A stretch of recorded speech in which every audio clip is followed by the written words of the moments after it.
Very good morning. Railway NTPC 2024, 34th day, 15th November 2024. So ఈరోజు మీ యొక్క target చూద్దాం. మీరు ఏ బుక్స్ చదువుతున్నప్పటికీ కూడా ఈ విధంగా డైలీ టార్గెట్ పెట్టుకొని చదివినట్లయితే డెఫినెట్లీ మీకైతే ఇంప్రూవ్మెంట్ అనేది కనిపిస్తుంది. So at the same time previous day target నుండి మనం కొన్ని క్వశ్చన్స్ అడగడానికి ప్రయత్నం చేస్తాం. ప్రతి ఒక్కరు కూడా ఆన్సర్ చేయడానికి ప్రయత్నం చేయండి. సో ముందుగా మీ అందరికీ కూడా థ్యాంక్ యూ. ఎందుకంటే మన యొక్క యాప్ 5000+ డౌన్లోడ్ చేసుకుని ఆల్రెడీ 1 month దాటింది. బట్ క్లాస్ ప్లస్ వాళ్ళు ఇది 2 days బిఫోరే పంపడం జరిగింది, ఈ సిల్వర్ ఎడ్యుకేటర్ అవార్డ్ అని.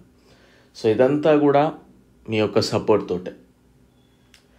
సో మీ యొక్క సపోర్ట్ ఎప్పటికీ ఉండాలని కోరుకుంటూ, ఎప్పటికైనా కూడా నేను చెప్పినన్ని డేస్ ది బెస్ట్ ఇవ్వడానికి అయితే ప్రయత్నం చేస్తూనే ఉంటా క్లాసెస్.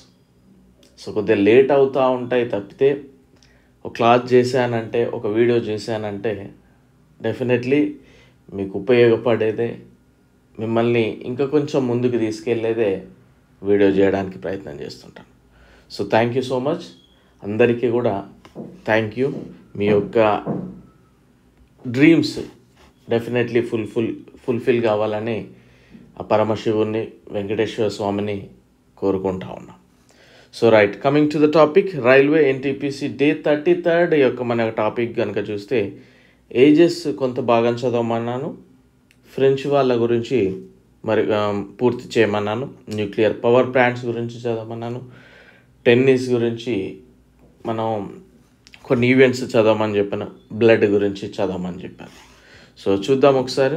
అండ్ మన యొక్క యాప్ లాస్ట్ బెంచెస్ హబ్ అనే యాప్ని డౌన్లోడ్ చేసుకోండి, లింక్ డిస్క్రిప్షన్లో ఇచ్చాను. అండ్ అదేవిధంగా డౌన్లోడ్ చేసుకునే ముందే మీరు చేయాల్సిన మినిమం బాధ్యత 1-2 సార్లు యూట్యూబ్లో క్లాసెస్ చూడండి. మీకు రైల్వేకి ఉపయోగపడుతున్నాయి అనిపిస్తే డౌన్లోడ్ చేసుకొని మీకు 50% ఆఫ్ తోటే, అంటే ఇండివిజువల్ సబ్జెక్ట్స్ అన్నీ కూడా మీకు కేవలం 50 రూపీస్ తోటే ఉంటుంది. ఎన్టీపీసీ గ్రూప్ డి కోర్స్ మీకు 250 రూపీస్కే అందించడం జరుగుతుంది. సో దయచేసి గమనించాల్సింది ఏంటంటే, ఇక్కడ మీకు కొన్ని సబ్జెక్ట్స్ కంప్లీట్లీ అయిపోయాయి, కొన్ని పెండింగ్ క్లాసెస్ ఉన్నాయి. సో అది మైండ్లో పెట్టుకోండి. అండ్ మీకు చాలా ఉపయోగపడుతుంది. ప్రాపర్గా చదవండి, ఖచ్చితంగా మీరైతే సక్సెస్ అవుతారు. లింక్ డిస్క్రిప్షన్లో ఇచ్చాను. అండ్ టెలిగ్రామ్ ఛానల్లో కూడా జాయిన్ అవ్వండి. సో ఫస్ట్ క్వశ్చన్ వచ్చేసి, ఫ్రెంచ్ ఈస్ట్ ఇండియా అనే కంపెనీని ఎప్పుడు ప్రారంభించారు? ఈ ఫ్రెంచ్ ఈస్ట్ ఇండియా కంపెనీ ఎప్పుడు ఎస్టాబ్లిష్ అయింది అనేది క్వశ్చన్. సెకండ్ వన్, ఫ్రెంచ్ వారి మొదటి వర్తక స్థావరం తూర్పు తీరంలో ఎక్కడ ప్రారంభించారు? సో క్వశ్చన్ చాలా జాగ్రత్తగా అబ్జర్వ్ చేయాలండి. ఫ్రెంచ్ వారి మొదటి వర్తక స్థావరం అన్నప్పుడు ఒకటి వస్తుంది. మొదటి వర్తక స్థావరము తూర్పు తీరంలో మొదటి వర్తక స్థావరం అంటే ఒక ఆన్సర్ వస్తుంది. సో ఈ డిఫరెన్స్ అనేది చూసి తొందరపడకుండా పెట్టాలి. ఎందుకంటే ఫ్రెంచ్ వాళ్ళ గురించి మనకు వచ్చు కదా అని మొదటి వర్తక స్థావరం అని క్వశ్చన్ చూసి ఆన్సర్ పెడితే రాంగ్ అయిపోతుంది. అక్కడ తూర్పు తీరము అని మెన్షన్ చేశాడు ఎగ్జామినర్. సో ఈ తొందరపాటు వల్ల కూడా మనం చాలామంది మిస్టేక్ చేస్తూ ఉంటాం.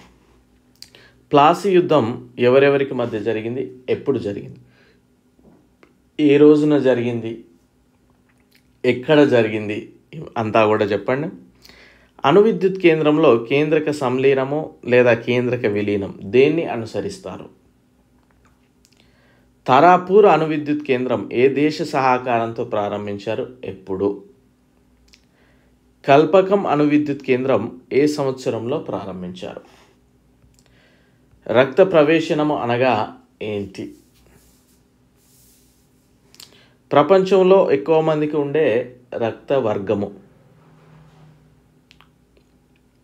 ఏబి గ్రూప్ రక్తం గలవారు. ఏ గ్రూప్ రక్తం గలవారు ఎవరికి తమ రక్తాన్ని ఇవ్వవచ్చు, ఎవరి నుండి తీసుకురావచ్చు? ఏబి గ్రూప్ రక్తం గలవారు ఎవరికి తమ రక్తాన్ని ఇవ్వవచ్చు, ఎవరి నుండి తీసుకోవచ్చు? సో ఈ క్వశ్చన్స్ ఆన్సర్ చేయడానికి ప్రయత్నం చేయండి. అండ్ నెక్స్ట్ కనుక చూస్తే 34th డే మన టార్గెట్ ఏజెస్ కంప్లీట్ చేసేయండి ఈరోజు. థర్మల్ పవర్ ప్లాంట్స్ చదవండి. సారీ, ఇక్కడ ఆల్రెడీ మనం థర్మల్ పవర్ ప్లాంట్స్ చదివాం కదా, న్యూక్లియర్ పవర్ ప్లాంట్ చదివాం. ఇప్పుడు థర్మల్ పవర్ ప్లాంట్స్. టెన్నిస్ మరి కొంత భాగం మనం ఆల్రెడీ వీడియో చేశాను, యాప్లో కూడా ఉంది. అందులో ఇంకా కొన్ని టోర్నమెంట్స్ చదవండి. మనం ఫస్ట్ డే ఏం చేసాము, Australian open, US open, French open, Wimbledon చదివాం కదా. సో దాంతోపాటు రిమైనింగ్లో ఇంకొక 5-6 టోర్నమెంట్ చదవండి. అండ్ ఫోర్స్, బలం గురించి చదవండి. అండ్ వెరీ ఇంపార్టెంట్ టాపిక్ వచ్చేసి ఇది. ఇక్కడ 1956 తర్వాత ఏర్పడిన రాష్ట్రాలు, కేంద్రపాలిత ప్రాంతాలు.